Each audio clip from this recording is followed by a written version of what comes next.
Assalamualaikum warahmatullahi wabarakatuh. Saya Ahsan Rafi'i dengan nomor induk mahasiswa 1902526092204. Di sini saya akan menjelaskan tentang teori kooperatif dengan model pembelajaran example non-example.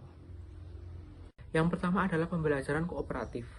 Apa ini pembelajaran kooperatif? Pembelajaran kooperatif adalah berbagai macam model pembelajaran di mana siswa dalam kelompok-kelompok tersebut bekerja dan saling membantu kepada teman yang ada di kelompok tersebut, yang bertujuan untuk mempelajari materi pelajaran agar siswa tersebut memahami dan bekerja sama dengan teman-teman yang lainnya yang memiliki banyak perbedaan latar belakang seperti tingkah laku, sifat, dan lainnya. Yang kedua ada model pembelajaran example non-example, ialah strategi pembelajaran dengan memakai media gambar. Dalam penyampaiannya, modul bertujuan untuk mendorong siswa untuk belajar berpikir kritis dengan jalan memecahkan suatu kasus yang terdapat dalam contoh-contoh foto yang telah disajikan. Model ini adalah pendekatan pada proses pendidikan dengan memakai video ataupun foto tentang permasalahan yang pernah terjadi dengan kompetensi dasar yang hendak dicapai dalam proses pendidikan melalui indikator-indikator pendidikan. Sehingga lewat pembelajaran audiovisual ini, partisipan didik akan dituntut untuk lebih aktif serta kreatif dalam menganalisa suatu kasus. Assalamualaikum warahmatullahi wabarakatuh. Perkenalkan, nama saya Angela Nikita Sari, nomor induk mahasiswa 1902526092239. Saya akan memberikan sebuah contoh pembelajaran berbasis kooperatif dengan model pembelajaran example dan non-example. Selamat menyaksikan. Assalamualaikum warahmatullahi wabarakatuh. Waalaikumsalam warahmatullahi wabarakatuh. Bagaimana kabarnya anak-anak semuanya? Baik, Bu. Alhamdulillah baik. Pada pertemuan kali ini, Ibu akan membahas mengenai materi seni budaya, seni tari, kelas 7, SMP. Di mana Ibu akan menjelaskan mengenai kompetensi dasar 3.3 dan 4.3. Di mana materi pada kali ini yaitu membahas mengenai tari tradisional berdasarkan pola lantai dan level gerak.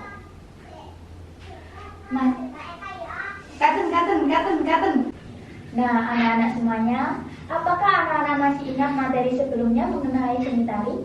Siapa yang masih ingat? Saya, Bu. Yevin? Seni tari adalah seni yang menggunakan gerakan tubuh yang berirama yang diiringi dengan musik. Nah, benar sekali kata Yevin. Nah, pada materi kali ini, Ibu akan membawakan metode pembelajaran yang sedikit berbeda, di mana pada pembelajaran kali ini akan menggunakan basis kooperatif dengan model pembelajaran example dan non-example. Sekilas, example dan non-example merupakan model pembelajaran dengan menggunakan gambar. Nah, mari kita ulas mengenai materi kali ini. Definisi seni tari menurut para ahli. Menurut Sudarsono yaitu bahwa tari merupakan sebuah ekspresi jiwa manusia yang melalui gerak-gerak indah dan ritmis. Adapun pengertian menurut Rentau Maruh yaitu suatu kesenian yang tidak akan pernah mempunyai sifat kontemporer baik yang pernah terlupakan sekalipun. Selanjutnya ada pengertian menurut Bagong Kusuwardiarjo, yaitu perwujudan jiwa manusia lewat olah tubuh sesuai dengan iringan nada yang mengandung nilai keindahan. Selanjutnya, gerak tari. Gerak tari adalah gerak tubuh yang selaras dan berirama, sehingga menghasilkan karya seni yang dilakukan di tempat dan waktu tertentu. Gerak tari menjadi unsur utama dalam seni tari karena gerak lain tidak bisa lepas dari unsur anggota badan manusia. Nah, jenis gerak tari dibagi menjadi dua berdasarkan unsur keindahannya. Ada gerak stilatif dan gerak distorsi. Gerak stilatif adalah gerak yang telah mengalami proses pengolahan yang menghasilkan bentuk-bentuk yang indah. Selanjutnya pada gerak distorsif, yaitu pengolahan gerak melalui perombakan dari aslinya dan merupakan salah satu proses stilasi. Selanjutnya ada jenis gerak tari. Menurut dua jenis gerak tari, yaitu dibagi menjadi dua, yaitu ada gerak murni dan gerak maknawi. Gerak murni yaitu gerak yang tidak memiliki makna khusus, sedangkan gerak maknawi merupakan gerak yang memiliki makna atau arti. Nah, saya akan mengulas sedikit mengenai gerak maknawi dan gerak murni. Gerak murni merupakan gerak yang hanya mengutamakan unsur keindahan saja. Contohnya seperti ini. Mengapa tangan dibuat seperti ini? Karena agar indah saja dilihat. Seorang penari kan yang ditonjolkan adalah bentuk keindahan pada tubuhnya, sehingga gerak maknawi dibuat seperti ini. Ini namanya knitting. Selanjutnya gerak makna, yaitu tadi gerak murni. Nah, gerak murni kita ambil contoh pada tari pendet. Nah, tari pendet kan ada gerakan sembahan seperti ini. Nah, ini ditujukan untuk penyembahan. Kayak seperti kalau di Islam itu salam sembah itu. Nah, selanjutnya itu ada macam-macam gerak tari, yaitu dibagi menjadi 3. Ada gerak tari klasik, tari kerakyatan, dan tari kreasi baru. Tari klasik adalah gerak tari yang menggunakan gerak murni, gerak ekspresif, dan gerak imitatif yang telah distilir dan diperhalus. Nah, selanjutnya gerak tari kerakyatan yaitu macam gerak tari yang banyak menggunakan gerak imitatif dan ekspresif.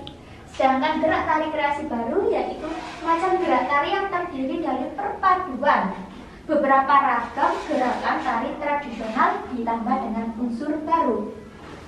Nah, bentuk gerak tari berdasarkan jumlah penarinya dibagi menjadi 3. Ada gerak tunggal, gerak berpasangan, dan gerak kelompok. Otomatis kalau gerak tunggal itu penarinya hanya dilakukan oleh 1 orang. Gerak berpasangan dilakukan oleh 2 orang, laki-laki dan perempuan, dan gerak kelompok dilakukan oleh banyak penari. Nah, kita ambil contoh. Gerak tunggal seperti ini, tari lekong, yang ditarikan oleh 1 orang. Gerak berpasangan kita ambil contoh tarian patah bulan. Patah bulan yang memiliki gerakan saling berhubungan karena berpasangan, dan gerak kelompok. Kita ambil contoh seperti gerakan slimping, gambyong, itu merupakan tarian kelompok. Nah, ini kita akan memasuki pada pokok pembahasan materi level. Nah, siapa yang tahu sebelum Ibu jelaskan mengenai level gerak? Ya Bu, Ya. level gerak itu tingkatan dalam satu tarian. Nah, benar sekali. Level gerak merupakan tingkatan bentuk kepenarian. Level gerak dibagi menjadi 3. Ada level atas, level tengah, dan level bawah. Nah, kita ambil contoh. Level tinggi yaitu gerak yang dimulai dari tangan ke atas dengan syarat kaki itu jinjit atau diangkat. Juga bisa dikatakan gerak level tinggi apabila penari melakukan gerakan melompat. Sedangkan level gerak sedang yaitu gerak yang dilakukan sejajar, mulai dari tangan bahu hingga ke bawah dengan syarat kaki seperti biasa yaitu menyentuh sejajar. Sedangkan level gerak rendah yaitu seluruh anggota tubuh dikatakan itu gerak bawah apabila menyentuh bagian bawah. Seperti ini kita itu melakukan gerak level bawah. Nah, selanjutnya pola lantai. Ibu jelaskan ya pola lantai.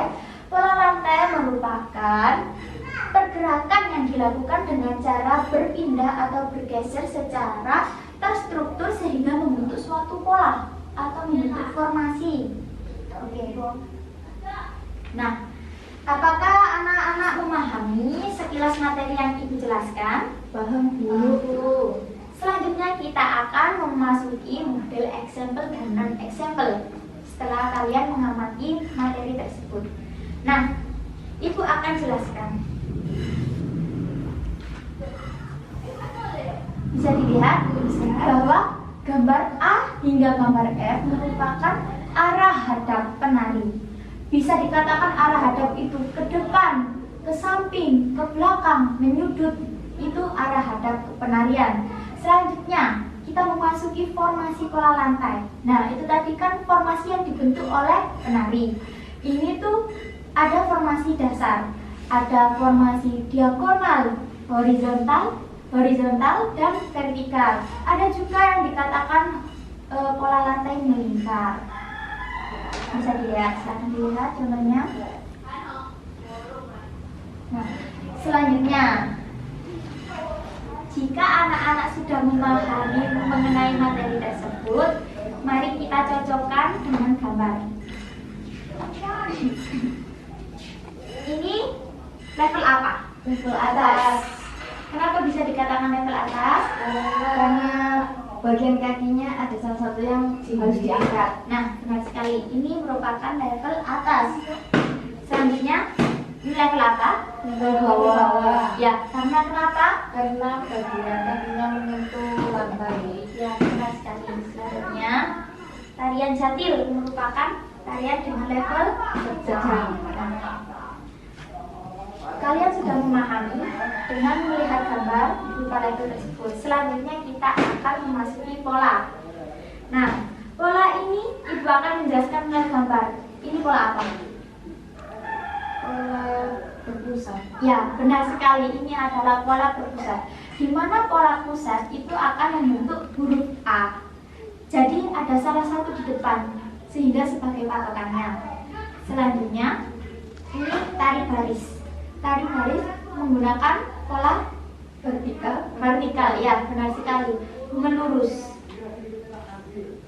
Selanjutnya tari saman dari Aceh, horizontal, benar sekali.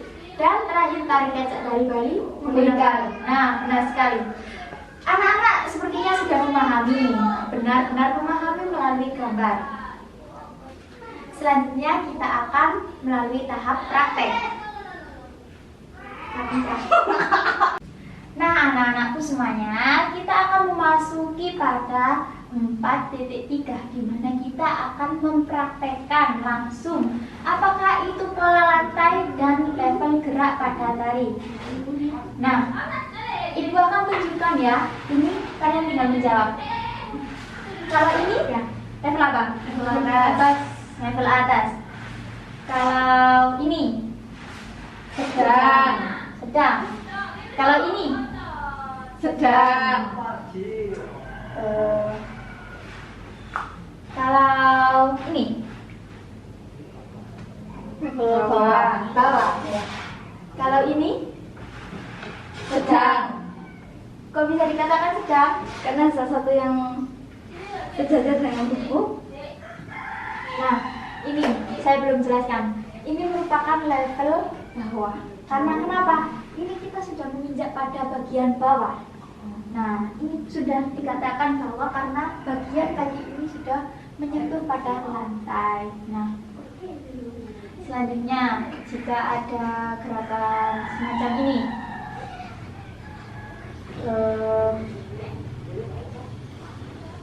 coba ibu lihat, coba kalian lihat ibu melakukan gerakan apa ya? Lebih banyak apa? Ini level apa? Sedang semua, ya benar. Selanjutnya itu kalian akan merangkai. Nah, silakan salah satu memperagakan model level. Ibu mulai hitung dari 3 ya, langsung siap jadi itu ya. 1, 2, 3. Nah, selanjutnya anak-anakku semuanya, kalian akan memperagakan bagaimana level gerak tari itu. Jika ibu hitung dalam hitungan 3, kalian harus membentuk sebuah pose. Boleh level atas, level tengah, dan level bawah. Dihitung ya, 1, 2, 3. Nah, Ivy, kamu menggunakan level apa? Level sedang. Kamu? Saya level bawah, Bu. Ya, benar sekali. Keduanya benar sekali. Nah, selanjutnya anak-anak kita akan membahas mengenai pola lantai. Masih ingat, pola lantai adalah formasi yang dibentuk oleh penari. Kita akan belajar satu persatu.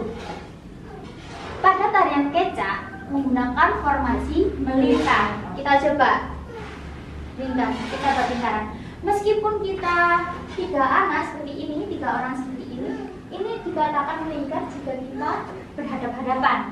Selanjutnya, formasi vertikal, lurus ke depan. Ini merupakan formasi vertikal. Ini biasanya pada tari baris. Selanjutnya kita lakukan formasi horizontal. Horizontal. Nah, ini horizontal. Apalagi kalau seperti ini. Nah, kita duduk semuanya seperti ini. Ini merupakan perpaduan gerak tari berdasarkan pola lantai dan level. Di mana pola lantai ini kita membentuk horizontal dan kita menggunakan level bawah. Selanjutnya kita menggunakan level berpusat. Siapa yang mau di depan berpusat? Ayo. Nah, dikatakan berpusat apabila salah satu berada di depan, ya. Nah, gerakan ini biasanya digunakan untuk gerakan tarian ganjil dengan jumlah penari ganjil. Nah, selanjutnya ada gerakan diagonal. Diagonal bisa serong kena. Nah, ini dikatakan diagonal. Oke, cukup semuanya anak-anak. Nah, apakah kalian paham dengan materi yang Ibu jelaskan? Paham, Bu. Paham, Bu. Oke, selanjutnya silakan duduk kembali.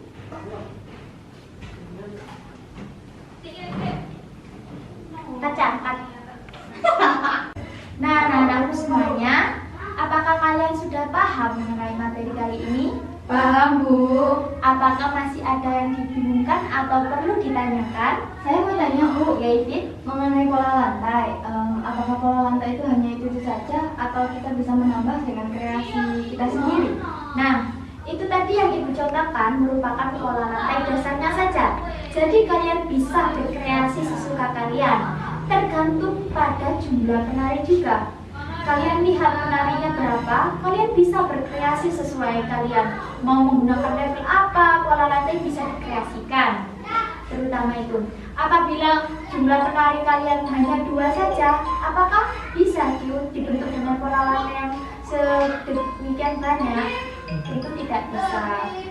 Nah, anak-anakku semuanya, pada materi kali ini saya rasa cukup jelas. Ibu tutup pada pertemuan kali ini. Sekian dari Ibu. Apabila ada salah kata, Ibu mohon maaf dan silakan diterapkan ya. Ya, Bu. Ya, saya tutup. Assalamualaikum warahmatullahi wabarakatuh. Waalaikumsalam warahmatullahi wabarakatuh.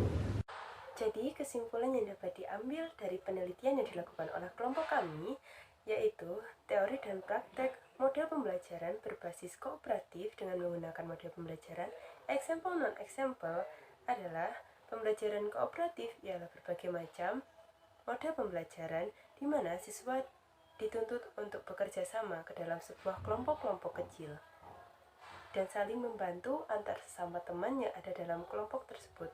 Hal ini bertujuan agar siswa tersebut dapat memahami dan bekerja sama dengan teman-temannya yang memiliki banyak perbedaan latar belakang seperti tingkah laku, sifat, maupun yang lainnya.